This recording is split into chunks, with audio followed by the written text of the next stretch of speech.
aircon action ya, technician ni datang hantar, dia kata motor fan tak running ya. Jadi untuk pastikan saya kena runningkan dululah aircon ni. Jadi bila saya on tu, tak lama lepas tu nampak dia punya lampu ni blinking ya. Nampak lampu blinking dan dia punya motor fan memang tak running lah. Jadi kalau ikutkan blinking ni, kalau tak silap memang dia kata problem pada feedback motor fan ya. Tapi technician ni kata dia dah tukar motor fan tapi tak okey juga. Jadi memang bukan motor fan lah. Jadi saya cek terus pada resistor ni ya. Sepatutnya nilai resistor ini adalah 100 kilo ohm. Dia kalau kita cek direct macam tu memang akan dapat 100 kilo ohm lah. Tapi kali ni saya tengok dapat 33. Kemudian saya terbalikkan, saya cek pada sebelah kaki optocoupler ni, nilai dia fluctuate ya. Sepatutnya dia akan dapat 100k. Jadi dia punya problem adalah berpunca daripada sebelah resistor dia. Ada satu diode ni. Okey, diode ni dia dah rosak diode ni. Jadi kita terus cabut diode ni, kemudian kita pasang diode yang baru.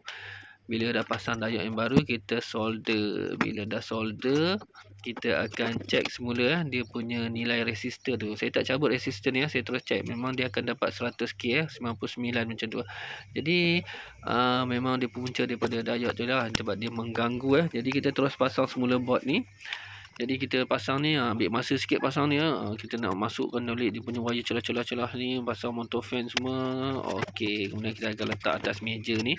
Kemudian saya akan hidupkan. Bila saya hidupkan, kita kena tunggu sekejap lah nak tengok dia punya motor fan tu running ke tak Okey, nampak motor fan dia dah mula berpusing running dia punya blinking yang error tu pun dah tak ada kadang dia punya kod tu, kadang dia kata motor fan feedback error tapi sebenarnya kena check lah. Kalau kita terus tukar board, tentang motor fan, kadang kita tukar motor fan, kadang board, dia macam tu lah.